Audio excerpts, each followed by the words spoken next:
Hello dear students, कैसे हैं आप सभी लोग। Hope you all will be well and all will be fine. तो बच्चों, अब हमारे पास में आईएससी फिजिक्स 2026 का सेक्शन सी है। Section C. तो इस सेक्शन को डिस्कस करते हैं और देखते हैं कि इसमें किस तरीके की प्रॉब्लम्स थी और किस तरीके का ये सेक्शन था, क्योंकि इसके पहले ए और बी बहुत ही बैलेंस सेक्शन था, बल्कि कहा जाए सिंपल सेक्शंस था ए और बी। चलिए देखते हैं सेक्शन सी में क्या है। क्वेश्चन नंबर 9 सेक्शन सी का।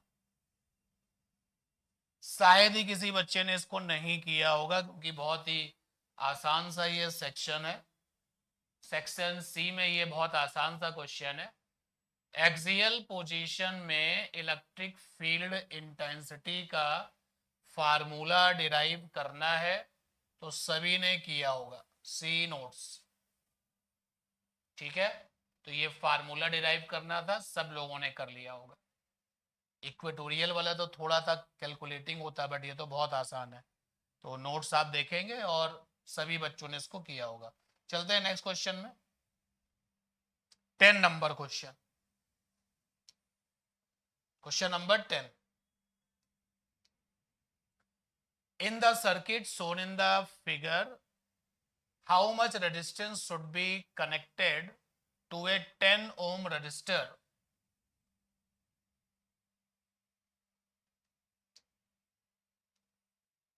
ये 10 ओम है कि M और N पर सेम पोटेंशियल आ जाए। तो M पर जो पोटेंशियल है वही N पर पोटेंशियल। इसका मतलब ये हो गया कि ये कुछ व्हीट स्टोन ब्रिज की याद दिला रहा है। भाई व्हीट स्टोन ब्रिज हम ऐसे भी तो बना सकते हैं।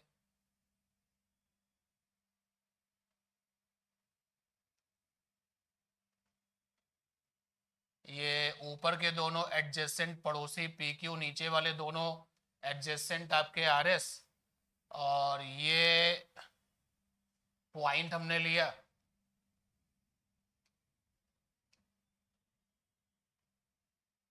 और यहां पर करंट का फ्लो नहीं चाहिए।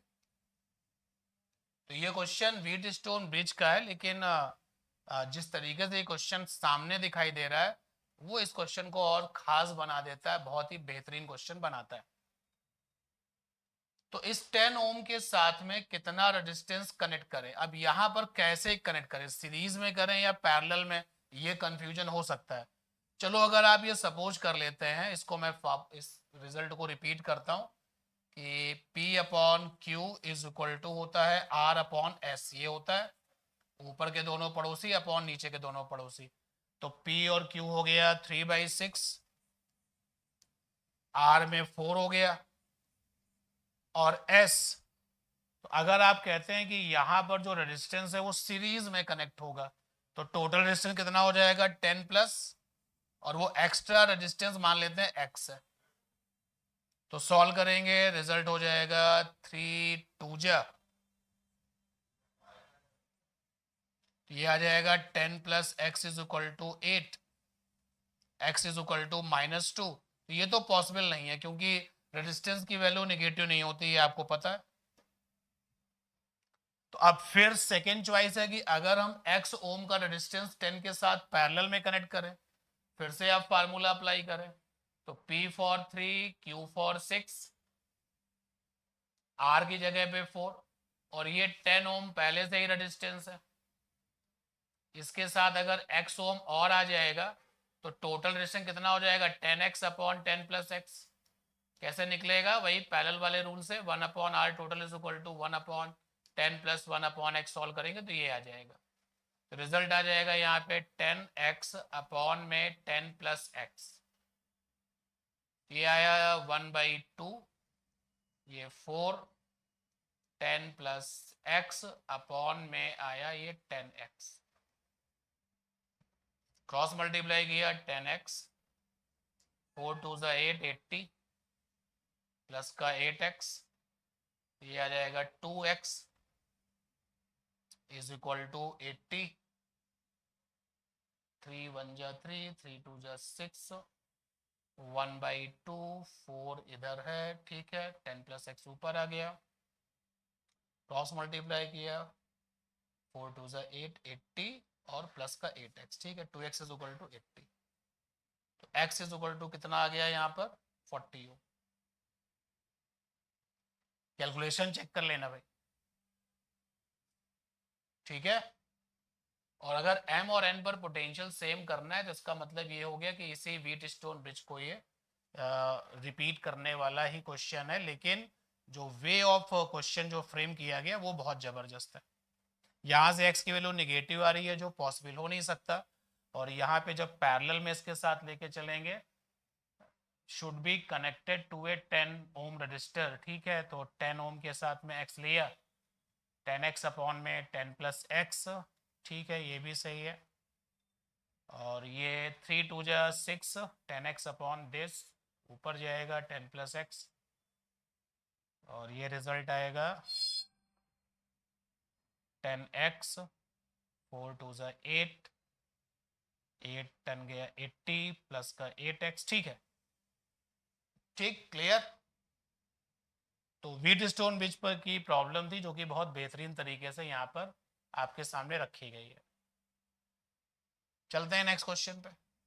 अब ये क्वेश्चन टिपिकल हो जाता अगर यहाँ पर इसका इंटरनल रेजिस्टेंस दिया जाता, जो ये सेल लगाया है, जो बैटरी लगाई है, उसमें अगर रेजिस्टेंस इंटरनल होता तो ये थोड़ा सा टिपिकल होता क्वेश्चन। नेक्स्ट इसी का पार्ट है और मैं चॉइस के साथ था, ये कुछ लोगों ने इस क्वेश्चन को ट्राई किया होगा। सेकेंड क्वेश्चन,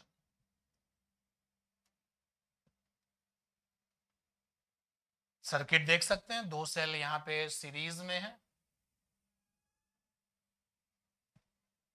तो जब ये दोनों सीरीज में है तो आप इसका एक इक्विवेलेंट सर्किट बना सकते हो।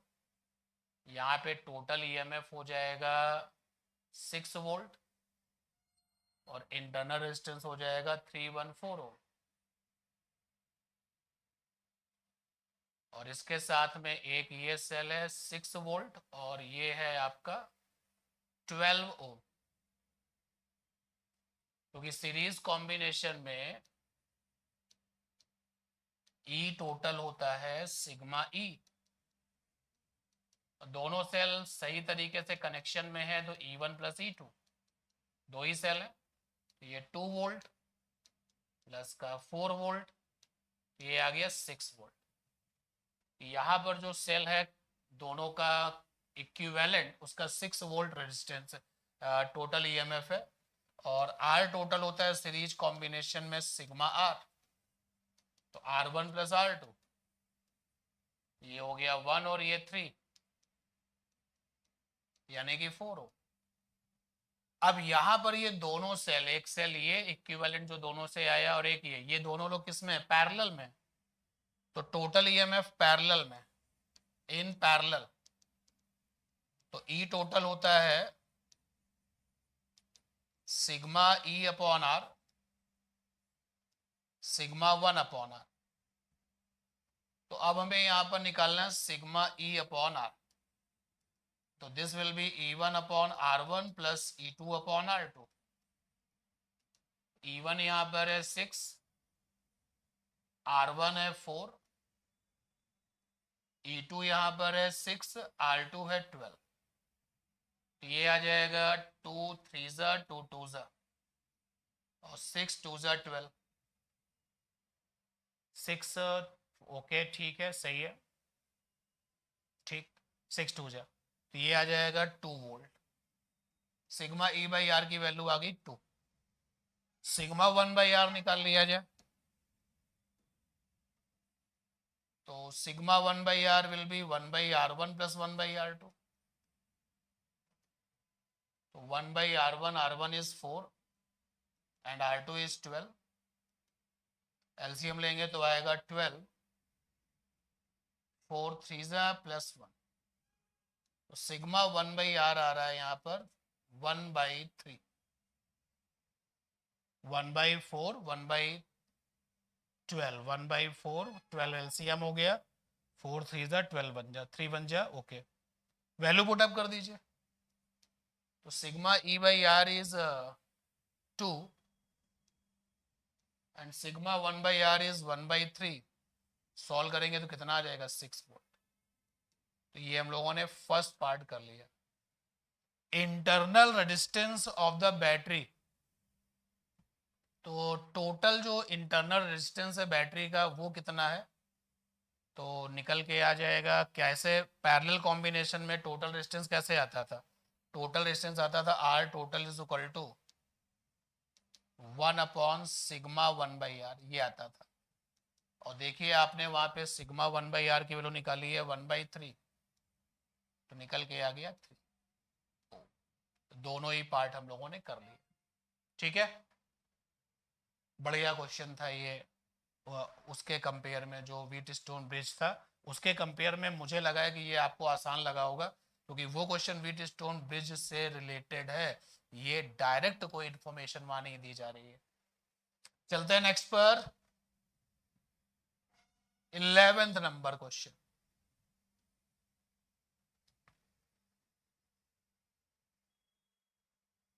इलेवेंथ का ये तो सबने किया होगा, शायद ही इस क्वेश्चन को किसी ने छोड़ा होगा। सेंटर पर मैग्नेटिक फील्ड, तो सेंटर पर magnetic field mu naught upon 4 पाई आई अपॉन रेडियस 2 पाई n। फिर आपने इसको समराइज करके भी लिखा होगा तो कोई प्रॉब्लम नहीं है। नंबर ऑफ टर्न्स यहाँ पे स्मॉल n। और इस क्वेश्चन में आपको कुछ टर्म्स दिए गए हैं, गैल्वेनोमीटर G1 की कुछ डिटेल दे रखी है, G2 दे रखा है। Perform calculation to determine which galvanometer has a greater current sensitivity, तो current sensitivity I S is equal to होता है थीटा अपॉन आई, और थीटा अपॉन आई हो जाएगा NAB अपॉन में C। C जो है यहाँ पे ट्विस्टिंग कॉफिशिएंट है, तो यहाँ पर n नंबर ऑफ टर्न, यहाँ पर एरिया, तो इन दोनों का अगर प्रोडक्ट करें, ये आई थिंक डेसिमल नहीं है, ये कुछ और है, ये आ रहा है 1500। इन दोनों का जो प्रोडक्ट करें वो आ रहा है 2400। ये प्रोडक्ट जिसमें ज़्यादा आ रहा है उसकी सेंसिटिविटी ज़्यादा होगी। ये आसान सा क्वेश्चन है, आप चाहे तो इसको भी इन्वॉल्व करिए, बट इसी से हो जा रहा है। तो यहाँ पर सेंसिटिविटी किसकी ज़्यादा होगी, G2 की ज़्यादा होगी। ठीक है, in a moving coil galvanometer how is the magnetic field made radial, ये भी आप अपने नोट्स को देखेंगे। सिलेंड्रिकल शेप मैग्नेट होता है, और वहां पर जो मैग्नेटिक फील्ड होती है वो कॉइल के प्लेन के साथ कैसी होती है, परपेंडिकुलर। तो थ्योरेटिकल है और इसलिए आपने इसको किया होगा। इसमें G2 हो गया, और 11th में ऐसा कुछ नहीं था जो कि न्यूमेरिकल कहा जाए, केवल इसको छोड़ करके। ठीक है, और इसमें मेरा कोई रोल है नहीं, कोई डेरिवेशन हमें कराना नहीं है। ठीक है, चलते हैं नेक्स्ट पर। क्वेश्चन नंबर 12 देखिए।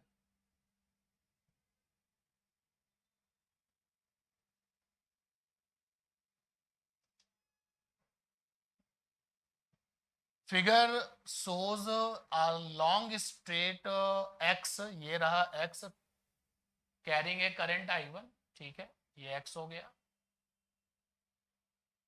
Perpendicular distance R1 from it, a point P, ये P पॉइंट है। यहां से एक्स वायर की जो डिस्टेंस है परपेंडिकुलर वो R1 है, और R1 ज्यादा दिख रहा है R2 के कंपेयर में। ठीक है, तो फर्स्ट पार्ट है हाउ मच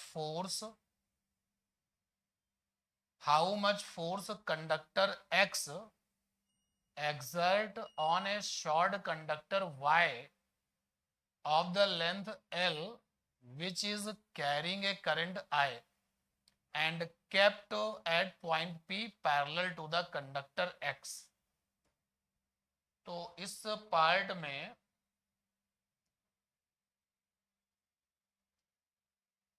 ये आपका X है,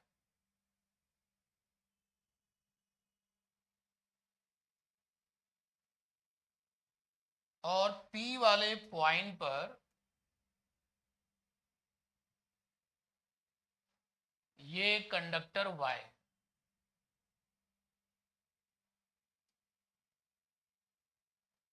X ने Y पर कितना फोर्स लगाया है ये पूछ रहा है। दोनों के बीच की डिस्टेंस जो है वो R1 है और इसमें I1 करंट है, इसमें I करंट है और इस छोटे से कंडक्टर की लेंथ दे रखी है L। तो दो पैरेलल वायर हैं करंट कैरिंग, तो उनके बीच में काम करने वाला फोर्स होता है dF upon dl is equal to mu naught upon 4 pi 2I1I2 upon R, ये होता है फार्मूला। तो यहाँ पे फोर्स हो गया F लिख लेते हैं, और लेंथ क्वेश्चन में जिसके ऊपर फोर्स लग रहा है वो ये है और इसकी लेंथ L है। म्यू नॉट अपॉन 4 पाई, दोनों वायर की करंट, तो 2I1 means I1, I2 means I, और जो डिस्टेंस है दैट इज R1। तो ये फोर्स आ गया इस वायर पे जो कि Y है, और रिजल्ट आया है म्यू नॉट अपॉन 4 पाई 2I1I अपॉन R1, और साथ में ये L, और ये अट्रैक्शन फोर्स है क्योंकि लाइक करंट जब होती थी तो दोनों के बीच में अट्रैक्शन फोर्स होता था, तो ये अट्रैक्शन फोर्स है। तो हम लोगों ने ये फर्स्ट पार्ट कर लिया, यानी ये कर लिया। अब क्या कह रहे हैं कि एक अनदर लॉन्ग वायर Z, हाँ ठीक है ये Z है, carrying a current I2 is now kept parallel to X and Y at a distance R2 from Y such that the conductor Y remains at rest। तो ये जो force आया है ये वाला, ये Y पर लगा है और फोर्स लगाने वाले का नाम है X। अब जब ये Z आ गया तो देखिए ये Y है अपने पास और ये रहा Z, फार्मूला यही लगाओ। तो फोर्स हमने ले लिया F, अब फोर्स किस पर लग रहा है, Y पर लग रहा है। कौन लगा रहा है, Z, और जिसके ऊपर फोर्स लग रहा है उसकी लेंथ लिखी जाती है। क्वेश्चन में इसकी लेंथ L है तो यहाँ पे L ले लिया, और mu naught upon 4 pi 2I1I2, तो यहाँ पर I1I2 जब लिखेंगे तो आएगा I2, और डिस्टेंस में ये आ जाएगा R2। तो ये जो फोर्स आएगा YZ that will be mu naught upon 4 pi 2I2 upon में R2 साथ में L, और ये भी अट्रैक्शन फोर्स होगा। इसका मतलब ये हो गया कि अब ये जो Y है इस पर एक फोर्स तो ये लग रहा था, फोर्स लग रहा था Y पर, किसने अप्लाई किया था, X ने, उसकी वैल्यू ये है।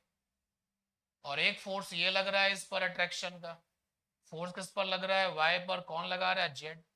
यानी Y पर वहां पे दो दो फोर्सेस हैं, लेकिन क्वेश्चन कह रहा है कि वो तो रेस्ट में है, इसका मतलब ये दोनों फोर्स डायरेक्शन में अपोजिट तो दिखाई दे रहे हैं, तो वैल्यू में इक्वल होना चाहिए, तो वैल्यू इक्वल कर दो। तो यहां से हो जाएगा Fy(x) is equal to Fy(z). Fy(x) की वैल्यू है म्यू नॉट अपॉन 4 पाई 2I1I अपॉन में R1 साथ में L, और ये है म्यू नॉट अपॉन 4 पाई 2I2 अपॉन में R2 साथ में लेंथ। जो कैंसिल हो रहे हैं कैंसिल कर लो, जो बच रहे हैं बचा लो। तो इधर से बचेगा I1 अपॉन R1, उधर बचेगा I2 अपॉन R2। यहां से रिजल्ट आया I1 upon I2 is equal to R1 upon R2। And question is saying asking between the I1 I2, relation निकालना था I1 I2 के बीच में। ये हमारा आंसर आ गया, ठीक है, क्लियर। अब जैसे जैसे सेक्शन बढ़ेगा तो मार्क्स बढ़ते हैं, मार्क्स बढ़ेंगे तो क्वेश्चंस का थोड़ा सा कैलकुलेशन भी तो बढ़ेगा, बट ऐसा कुछ नहीं, ट्विस्टिंग नहीं है, बिल्कुल to the formula to the point questions. Next चलते हैं, देखते हैं क्या है। 13 नंबर क्वेश्चन।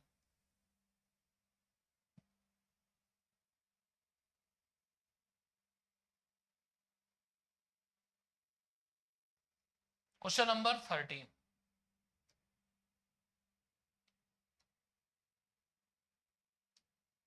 मोनोक्रोमेटिक रे, जो कि ये दिख रही है monochromatic ray, incident on the refracting surface, और ये प्रिज्म पर गिर रही है। ध्यान देना प्रिज्म के अंदर का जो ये डायग्राम दिखाई दे रहा है ये बहुत कुछ कह रहा है। ये देखो अंदर वाली लाइट रे है और ऐसे दो ऐसे एरो बने हुए हैं ये, और नीचे भी दो ऐसे एरो बने हुए हैं। तो ये मैसेज है इस बात का कि अंदर वाली जो रिफ्रैक्टेड रे है वो बेस के पैरेलल है, और अंदर वाली रे यानी कि refracted ray is parallel to base, means minimum deviation है यहां पर, मिनिमम डेविएशन। और यहां पर जो मिनिमम डेविएशन है वो 40 डिग्री का है।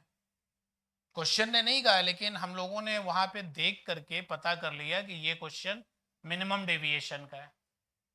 तो अगर हम यहाँ पे नॉर्मल बनाएंगे तो ये I1 होगा and this will B 50 degree. Calculate the refractive index of the material of the prism, what is meant by dispersive power of transparent material. तो यहाँ पर रिफ्रैक्टिव इंडेक्स निकालना है, तो रिफ्रैक्टिव इंडेक्स निकालना है भाई।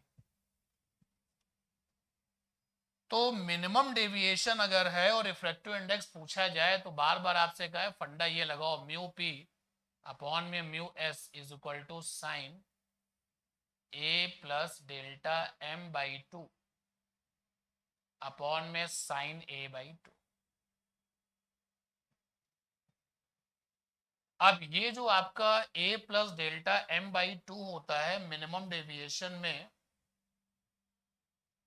ये I1 होता है, और क्वेश्चन में ये 50 डिग्री है, तो a for a delta M is 40 by two, और I1 यहाँ पर है 50 डिग्री, तो a plus 40 is equal to 100।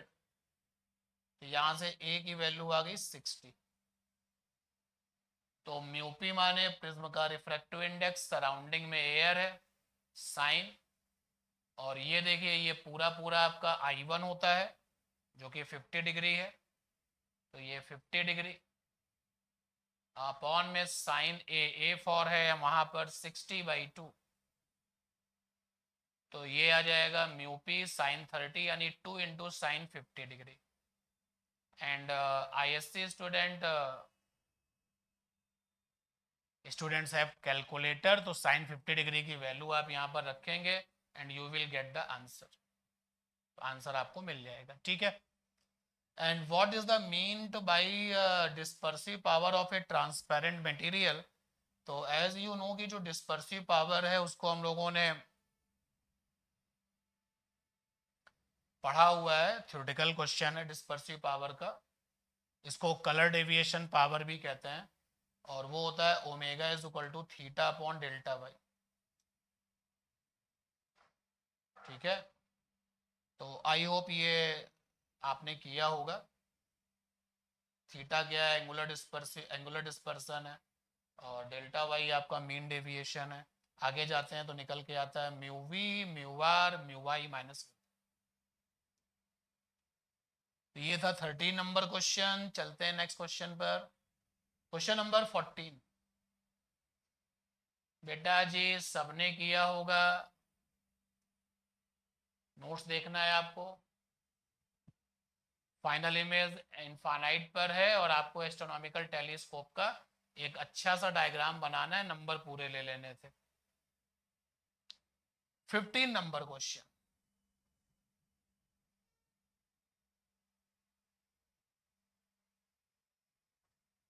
Kabir and Neha conducted a experiment on the light as a part of their school project. Both of them work with the same source of monochromatic yellow light.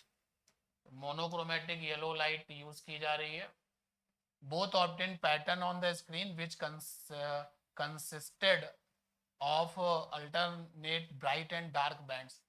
तो ये कबीर को result मिला है और ये नेहा को result मिला है।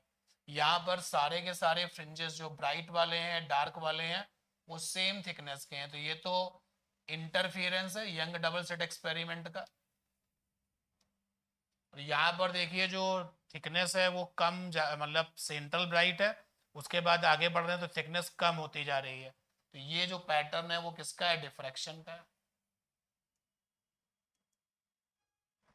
तो identify the phenomena observe by the Neha. तो नेहा की जो फिनोमेना थी वो डिफ्रैक्शन की है। The teacher asked Kabir to replace monochromatic yellow light with white light. Kabir interference के फिनोमेना में थे, तो अगर हम लोग मोनोक्रोमेटिक लाइट को व्हाइट लाइट सोर्स से रिप्लेस करते हैं तो क्या होता है, वहां पर कलर्ड पैटर्न फाइंड आउट करते हैं, वहां पर कलर्ड पैटर्न मिलता है और विद सेंट्रल व्हाइट फ्रिंज, जिसको एक्रोमेटिक फ्रिंज कहते हैं। तो सेकंड वाले क्वेश्चन का आंसर जब आप लिखोगे तो ऐसे लिखोगे कि व्हेन मोनोक्रोमेटिक लाइट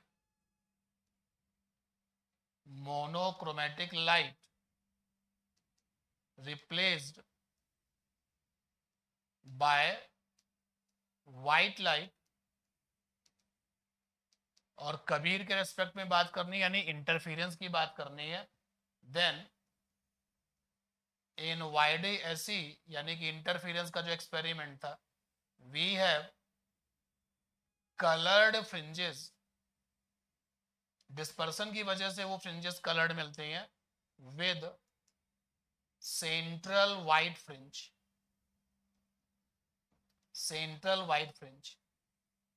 और जो सेंट्रल व्हाइट फ्रिंज है उसको एक्रोमेटिक फ्रिंज कहते हैं। What would be Kabir's observations now, तो आंसर हो गया। थर्ड में लिखा है what conclusion would the drawn by the Kabir and Neha about the nature of light. तो दोनों में से एक ने इंटरफेरेंस किया है, दूसरे ने डिफ्रैक्शन किया है, तो थर्ड में ये दोनों किसको सपोर्ट करते हैं, वेव नेचर ऑफ लाइट को सपोर्ट करते हैं। तो दोनों का जो ऑब्जर्वेशन होगा that is wave nature of light. Clear. Next. वाह, हर बार आता है, बार बार क्लास में आपको बताया गया कि किसी भी बोर्ड में ये क्वेश्चन रहने वाला है कि हाइगेंस की जो थ्योरी है इसको यूज करके रिफ्रैक्शन और रिफ्लेक्शंस का एक्सप्लेनेशन आता है। तो वो हमेशा ही आएगा, जो अभी आने वाला 2027-28 है उसमें भी ये क्वेश्चंस रहने वाले हैं, 26-27 जो भी आ गए, ये क्वेश्चन बचता नहीं है, हर बोर्ड में आता ही है। तो आपने ये कर लिया होगा। अभी डिस्कशन में इसका रोल कुछ नहीं है, क्लास की कहानी है, क्लास में पढ़ा जाता है ये। Now the next section C का ये क्वेश्चन है लास्ट।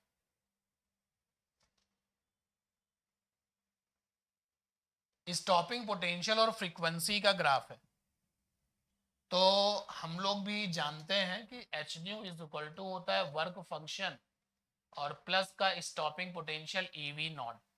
स्टॉपिंग पोटेंशियल को हम लोग वी नॉट से लिख रहे हैं यहाँ पर। तो यहां से आप देखिए स्टॉपिंग पोटेंशियल आ गया E V is equal to H nu minus का फाइव, यहां से v इज इक्वल टू हो जाएगा h अपॉन ई, साथ में न्यू माइनस का फाइव अपॉन। तो जब ग्राफ बनता है तो ग्राफ ऐसे ही बनता है, जस्ट लाइक जैसा दिखाई दे रहा है वहां पर, ये ग्राफ बनता है। जो ग्राफ की स्लोप है वो h अपॉन ई को बताती है, जो स्लोप है वो h अपॉन ई को बताती है। और h माने प्लैंक कांस्टेंट, e माने 1.6 10 टू द पावर नेगेटिव 19 जो कि कांस्टेंट है। तो जितने भी ग्राफ बनेंगे वो चूंकि स्लोप कांस्टेंट है तो पैरेलल ही रहेंगे। तो आप देख सकते हैं कि मेटल ए के लिए और मेटल बी के लिए ये देख सकते हैं कि रिजल्ट सेम है। और ये जो इंटरसेप्ट होता है ये फाइव अपॉन ई होता है। तो अगर हम इस मेटल ए के लिए देखें और बी के लिए देखें तो जो वर्क फंक्शन है वो बी वाले का ज्यादा है, फाइव फाइव अपॉन ई, ई तो दोनों के लिए सेम हो गया ना। तो यहां पर जो मेटल बी का वर्क फंक्शन है वो मेटल ए से ज्यादा है, ये हमें पता चल गया। तो UV radiation of appropriate wavelength is allowed to fall on both the metals, which metal will emit photo electrons with higher maximum kinetic energy. और हमें ये पता है कि जहां पर वर्क फंक्शन ज्यादा होगा वहां पर जो काइनेटिक एनर्जी है वो क्या हो जाएगी, कम हो जाएगी। क्यों? वर्क फंक्शंस के अगेंस्ट में इंसिडेंट फोटोन को अपनी एनर्जी ज्यादा खर्च करनी पड़ेगी। तो मेटल बी में जो यूवी रेडिएशन का जो फोटोन है वो अपनी एनर्जी को ज्यादा खर्च करेगा और जो रेस्ट पार्ट है वो काइनेटिक के फॉर्म में दे देगा। और मेटल ए के केस में जो है वो कम खर्च करेगा तो ज्यादा काइनेटिक एनर्जी जो है आपको मेटल ए में मिलेगी। तो कहानी समझ में आई होगी, तो आपने वहां पर इसी तरीके से लिखा भी होगा। State the conclusion that was drawn from the Davisson Germer experiment. तो बच्चे मेरे ये भी आपका जो है रिजल्ट बेस्ड क्वेश्चन है, तो आप इसको अपना नोट्स में देखेंगे। डेविसन जर्मर एक्सपेरिमेंट सिलेबस में नहीं है, बट इंट्रोडक्टरी पार्ट तो है ना, वही आपको देना है यहाँ पर। डिफ्रेक्स नेक्स्ट। ओके, तो हम लोगों ने यहाँ पर जो है सेक्शन सी कंप्लीट कर लिया। सेक्शन सी थोड़ा सा लेंदी था, तो इसके मार्क्स भी तो ज़्यादा थे ना, तो सेक्शन सी इसलिए लेंदी भी था। अभी तक ओवरऑल जो डिस्कशन है उसका result from my point of view paper बहुत अच्छा है, बहुत बैलेंस है, ऐसे ही पेपर होना चाहिए।